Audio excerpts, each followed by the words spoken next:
precinct. Investigators tell us she was actually shot inside a home on Scout Drive.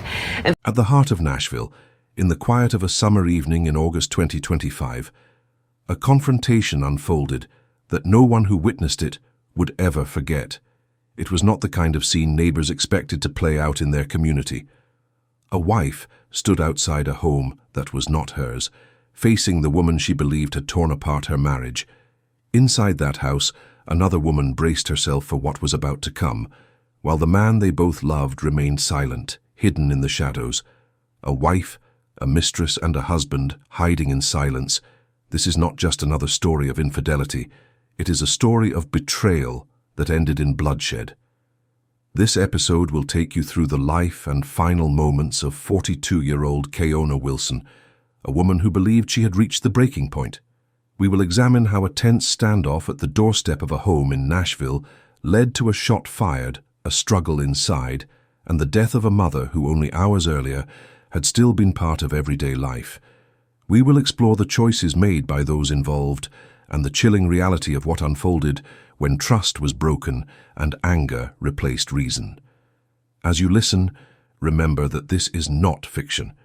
These are the real events, the real people, and the real consequences of choices driven by betrayal and silence. The story of Keiona Wilson is a reminder that danger often emerges not from strangers, but from those closest to us. If you are drawn to carefully told accounts of real-life crime stories, make sure to like this video, subscribe, and hit the notification bell so you never miss another case. And if you are watching this alone right now, trust me, you will want to subscribe before the end, because stories like this prove how quickly trust can shatter and how danger can hide in plain sight. Over the next 2 hours, we will carefully walk through who Keiona Wilson was, who Keosha Greer was, and the role of the man who watched from the shadows. We will look at the setting, the heated argument through a speaker system, and the confrontation that turned violent inside a home where betrayal had already taken root. We will follow investigators as they piece together the moments before and after the shooting, listen to the words of those who tried to explain it, and watch the courtroom battle that decided what was justice and what was self-preservation. This is a case that grips not because of mystery, but because of clarity, because we know what happened, and yet the choices behind each action raise questions we are still forced to ask. Why didn't the husband step forward? Was Keosha Greer protecting herself, or was she determined to end the life of the woman who confronted her? What does it mean when silence is as deadly as the gun that was fired? This is the story of Keiona Wilson, and it begins at the door of a home in Nashville with a knock that changed everything. On that August day in 2025, the air in Nashville carried the weight of a confrontation long in the making. 42-year-old Keiona Wilson had reached her limit. The woman who once stood as a devoted wife and mother had discovered what many spouses fear most, that her marriage, a life she had invested years into, was being dismantled by infidelity. The man she trusted, her husband, had not only betrayed her, but chosen to seek comfort in the arms of another woman, 20-something Keosha Greer. That betrayal was not a secret anymore. It was exposed, raw, and unbearable, and Keiona was determined to face it.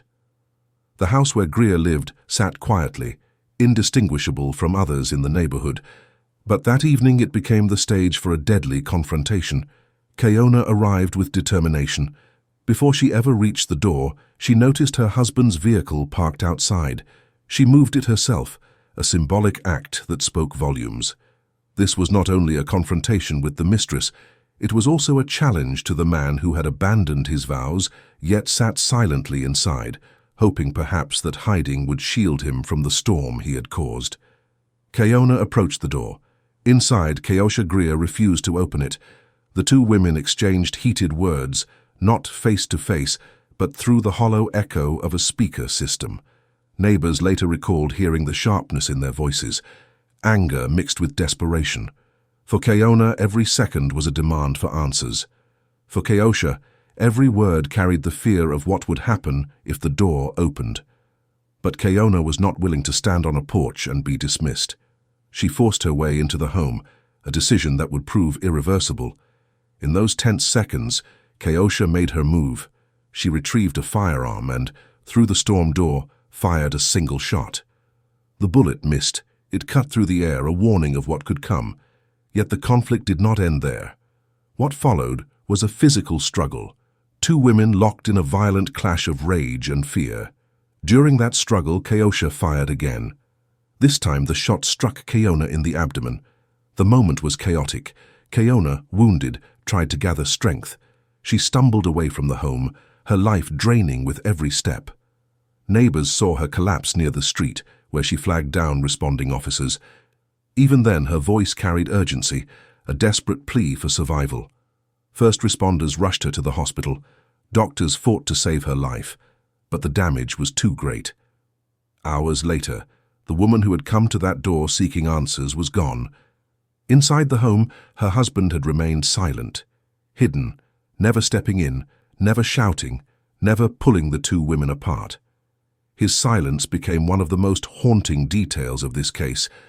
He was there, a witness to the destruction of both his marriage and the mother of his children, yet he chose to vanish into the background when his voice might have mattered most.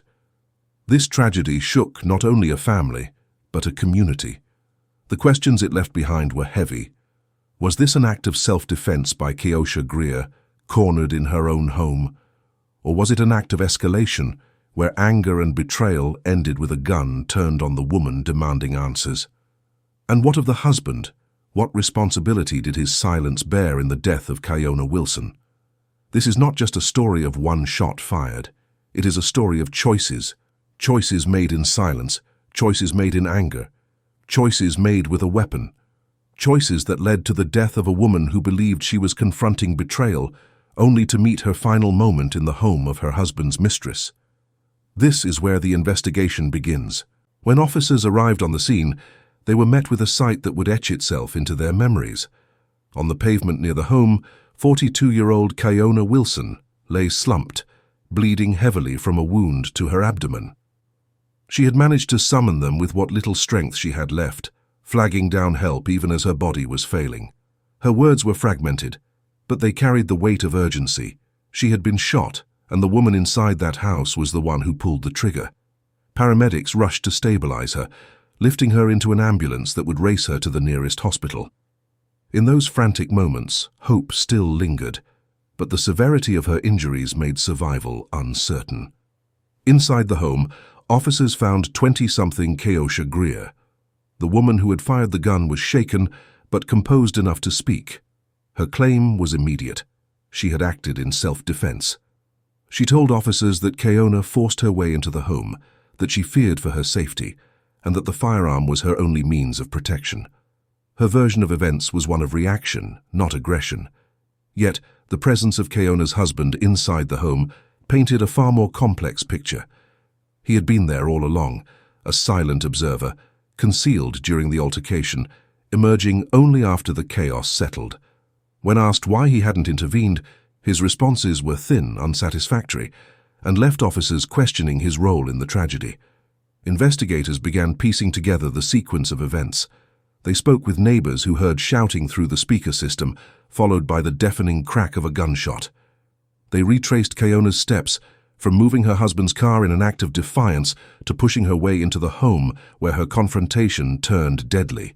Forensic teams examined the trajectory of the bullet, the location of the struggle, and the evidence left behind in that living room where two women had clashed over betrayal and broken trust. Back at the hospital, doctors fought to save Keiona's life. Hours of effort ended in the same conclusion. The damage from the gunshot wound was irreversible. Keiona Wilson was pronounced dead. What had begun as a confrontation meant to demand answers had become the final chapter of her life. The news rippled through Nashville, striking those who knew her with disbelief and sorrow. As the case developed, investigators weighed critical questions. Was Keosha Greer's claim of self-defense credible?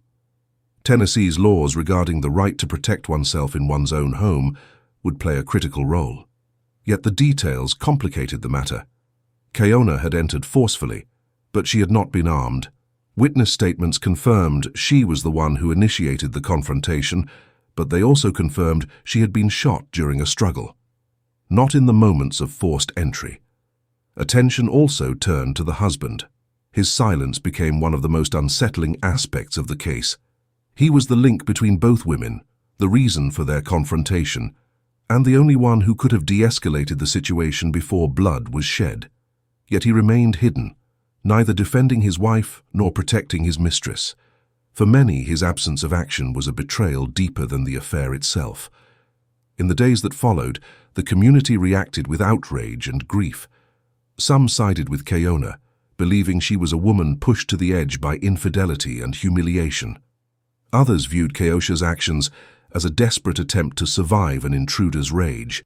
Lines were drawn, opinions hardened, and the case became not only a matter of justice, but a mirror of the conflicts that often lie hidden behind closed doors.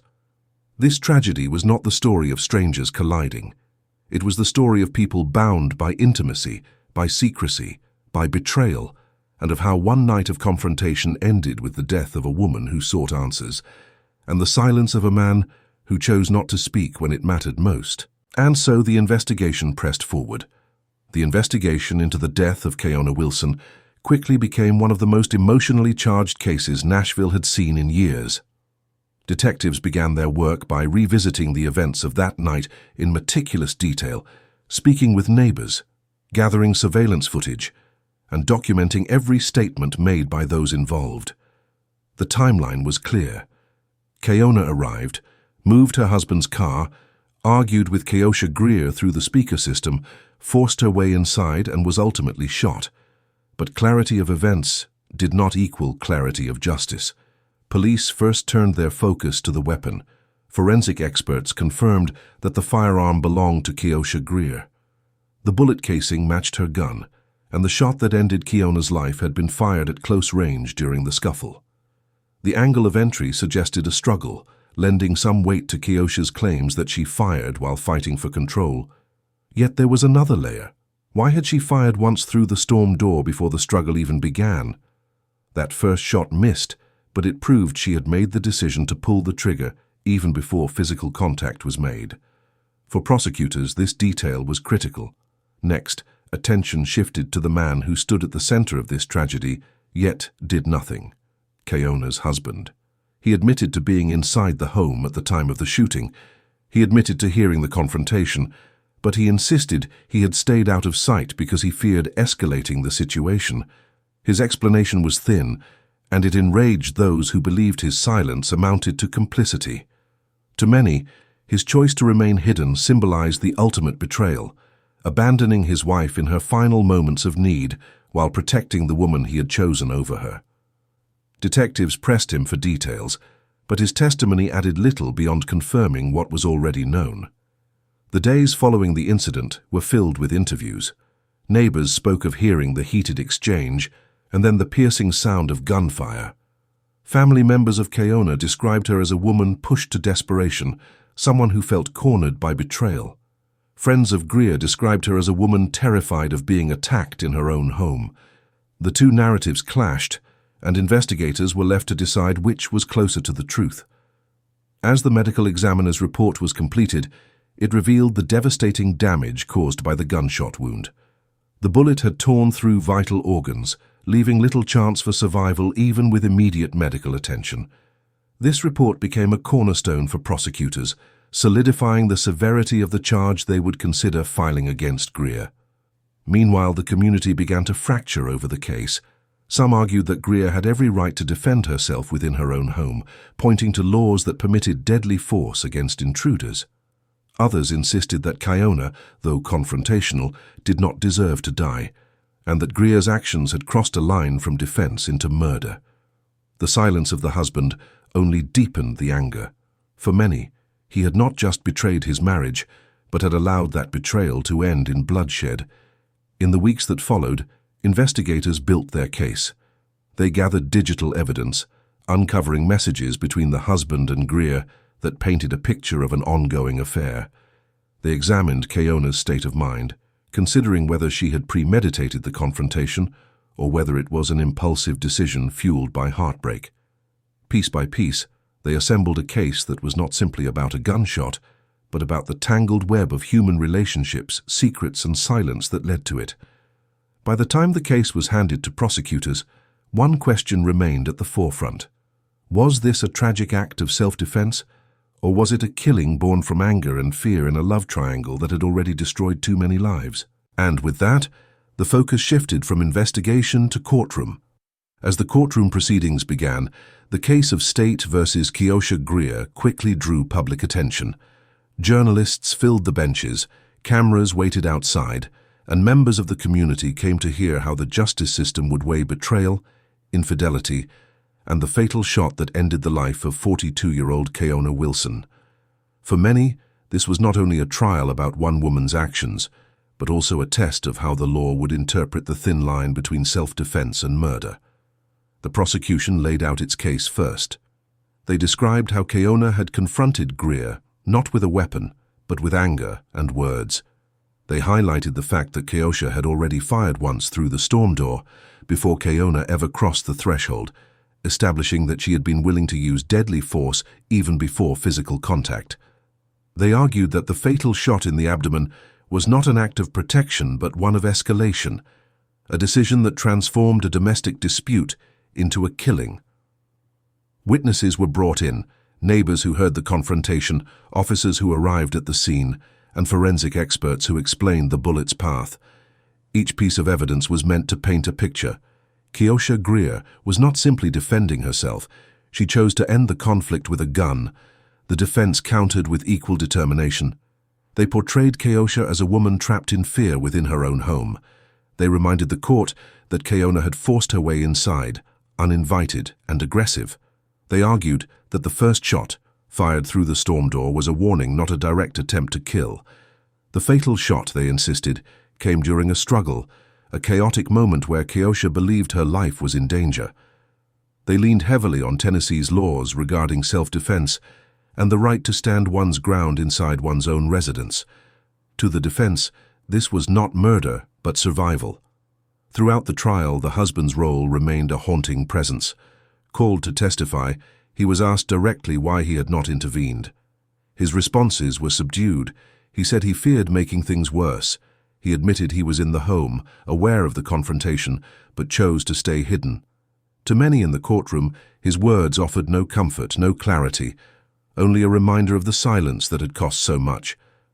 The prosecution subtly used his inaction to emphasize the betrayal at the heart of this tragedy, while the defense sought to distance Greer from his decisions altogether. As the trial continued, emotions ran high. Family members of Keiona sat in grief, listening to every detail of her final moments.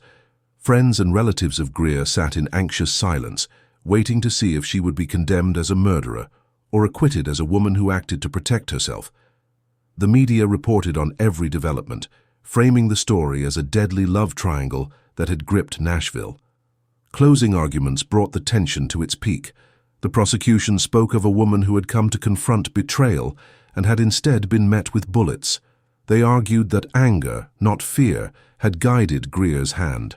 The defense reminded the jury that no one chooses how danger enters their home, and that Greer had been forced into a situation where survival meant pulling the trigger. The jury deliberated for hours.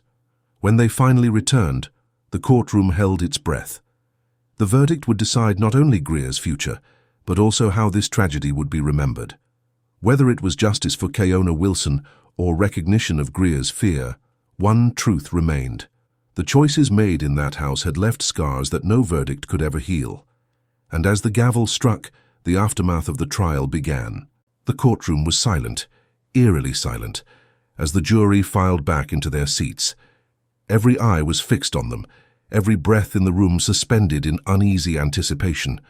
For days, the trial had unfolded like a grim play. The prosecution laid out their case with chilling precision, the secret affair, the mounting tension, the heated arguments that had turned deadly, and the undeniable trail of evidence that pointed directly to the accused. Photos of the crime scene had been displayed, stark, haunting images that left jurors visibly shaken. The defense, on the other hand, tried desperately to paint a different picture. They argued it was a crime of passion, a sudden eruption of rage fueled by betrayal rather than a premeditated act of cold-blooded murder. They pleaded for sympathy, for understanding, insisting that the accused was not a monster, but a broken human being who had simply snapped. But the weight of the evidence was overwhelming. The cold manner in which the crime had been carried out, the attempts to cover it up, and the contradictions in testimony all dismantled the defense's fragile narrative. Now, in this moment, the truth was about to be sealed with a verdict. The foreman rose holding the slip of paper that carried the fate of the accused. A hush fell across the courtroom.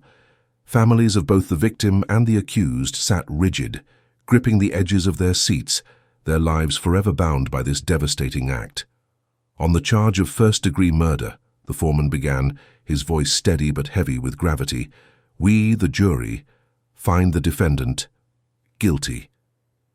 Gasps filled the courtroom, some muffled cries breaking through the silence. The accused sat motionless, face drained of color, as though the weight of the word itself had crushed every last ounce of defiance left in them.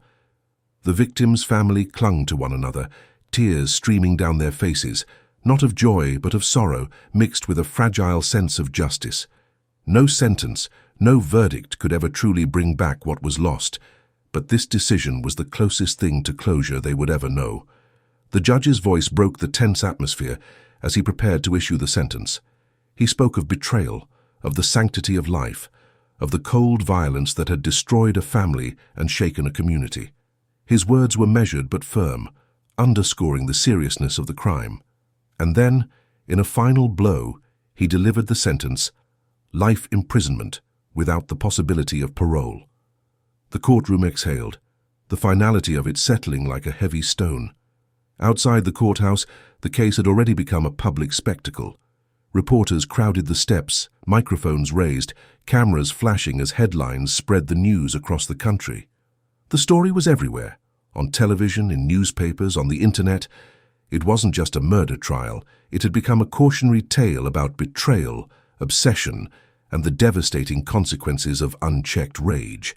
But beyond the media frenzy, the true tragedy lingered in quieter places, in the empty chairs at family dinners, in the photographs of happier times that would never return, in the shattered bonds between children, parents, and siblings who had been left to pick up the pieces of a life torn apart.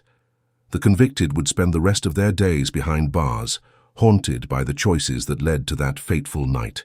And yet, for those left behind, the sentence was different. It was the sentence of living each day with the absence of a loved one, of replaying the what-ifs and the whys, of enduring the echoes of a crime that would never truly fade. Because in the end, this was never just about a verdict. It was about a life cut short, trust betrayed, and the chilling reminder that sometimes the darkest monsters are not strangers. They are the people closest to us. The gavel's echo still lingered when the accused was led away, shackled and expressionless. For the victim's family, the verdict brought a fragile sense of justice, yet the weight of grief was unshaken. Their lives had been permanently fractured, and no sentence could restore what was lost. For the convicted, the steel bars of prison awaited, a lifetime of isolation where regret would fester and memories would torment. In the weeks that followed, the case dominated headlines. True crime programs dissected every detail, newspapers splashed the story across front pages, and talk shows debated the psychology behind such a shocking act. Some portrayed the accused as a cold-blooded killer, while others insisted they were simply a broken soul destroyed by jealousy and betrayal. Regardless of the angle, the story gripped the nation, feeding the public's endless fascination with love, violence, and the darkest corners of human nature. Inside the prison walls, reality set in for the convicted. Gone were the familiar comforts of life outside, the hum of freedom replaced with the clanging of cell doors and the hollow shuffle of guards' boots on concrete floors. The nights were the hardest. Alone in the cell, the silence was deafening, broken only by the whispers of memory. Faces flashed in the dark, the victim's final moments, the shattered expressions of family members in court, the echo of the jury foreman's voice delivering that one word, guilty. Meanwhile, the victim's loved ones struggled to rebuild a life that no longer felt whole. Birthdays, holidays, and family gatherings became painful reminders of the absence that hung in every room. The smallest things, a favorite song, a familiar scent, were enough to break them down. Some turned to faith, clinging to the hope of eventual peace, while others drowned in quiet bitterness, convinced that no justice system could ever balance the scale of what had been stolen. The community, too, bore scars. Neighbors who once spoke of the family with warmth now whispered in hushed tones, their voices tinged with disbelief. The tragedy became a grim marker in the town's history, a story retold whenever someone passed the courthouse steps or the place where the crime occurred. For many, it served as a chilling reminder that betrayal and violence were not distant horrors from television. They could unfold right next door. Years passed, yet the case refused to fade. Documentaries were filmed, podcasts dedicated episodes to dissecting every detail, and journalists returned to interview those closest to the tragedy. Each retelling reopened old wounds, forcing the families to relive their pain again and again in the public eye. Some avoided the spotlight, refusing to grant interviews while others chose to speak, hoping that by sharing their pain, they could prevent another family from enduring the same nightmare. Inside prison, the convicted aged quickly. What began as anger gave way to resignation and eventually to the heavy weight of regret. Letters were written, some apologies, some desperate attempts to explain, others left unsent. No words, however, could undo the finality of what had been done. And though parole was not an option, they lived each day carrying the knowledge that freedom was no longer theirs to claim. For the victim's family, healing was not a destination, but a slow, uneven journey. The pain never truly disappeared, it simply became a part of them, woven into the fabric of their lives. Justice had been served, yes, but at a cost no one should ever have to bear. Because in the end, this was never just a crime. It was a collision of love, jealousy, and betrayal, a tragedy that destroyed not only a life but the fragile trust between people who once called each other family. And though the court had closed the case with a verdict, its echoes would continue to haunt everyone connected to it for the rest of their lives. The years stretched on, but the shadow of the case refused to loosen its grip. In Nashville, the name Keiona Wilson became synonymous with a life cut short, while the name Keosha Greer carried the weight of a woman whose choices behind closed doors had destroyed more than one family. Though the court proceedings were over and the prison sentence was set, the aftermath unfolded slowly, unraveling across time like a wound that never fully healed. For Keona's family, the absence grew heavier with each passing season. Birthdays and anniversaries no longer carried joy. They were instead marked by candles lit in silence, photographs revisited in grief, and the hollow ache of knowing she would never walk through the door again. Her children carried the greatest burden. The memory of their mother's voice, her laughter, her guidance, lingered only in fragments. They were forced to grow up faster than they should have, learning to live in a world where comfort was scarce and questions remained unanswered. Teachers noticed the change. Once vibrant, the children withdrew, carrying a sorrow that set them apart from their peers. Meanwhile, inside the prison, Keosha settled into the rhythm of confinement. Days were predictable, yet heavy. The clang of metal doors at dawn, the harsh fluorescent lights, the endless count of hours, each element reminded her that her freedom had been exchanged for a single irreversible moment. In the beginning, she maintained a sense of defiance, insisting to anyone who would listen that she had acted out of fear. But as the years pressed forward and faces of family members appeared less and less in visiting rooms, defiance eroded into resignation. Regret began to stalk her in the quiet hours of the night. She would replay the confrontation in her mind. What if she had not reached for the gun? What if she had chosen to walk away? The questions gnawed at her, though no answer could ever undo the reality. The husband, the silent figure at the center of it all, found himself ostracized by both families. To some, he was a coward who had hidden during the chaos, allowing tragedy to unfold while he remained in the shadows. To others, he was the root cause, the man whose infidelity set the stage for betrayal and death. His attempts to rebuild his life were met with suspicion and whispers. Jobs were harder to hold, relationships impossible to maintain. He had escaped a prison of steel bars, but lived instead in one of public judgment and unshakable guilt. The story continued to echo in the community. Churches referenced it as a cautionary tale, warning about the consequences of broken vows and unchecked anger. Neighbors, years later, still pointed to the house where it happened, lowering their voices as if the walls themselves held the memory of gunfire and final breaths. True crime networks and podcasts would not let the story rest either. Each retelling reignited public interest. Some hosts painted Greer as a cold figure who chose bullets over peace, while others framed her as a woman trapped by betrayal, left with a split-second decision that would cost her the rest of her life. Each perspective pulled the story in a new direction. But for the families involved, the outcome was unchanged. Their lives had been defined by a moment of violence, and there was no escaping its weight. As a decade passed, the children grew into adulthood. They carried their mother's name like a banner, speaking at community events about the cost of violence and the need for awareness.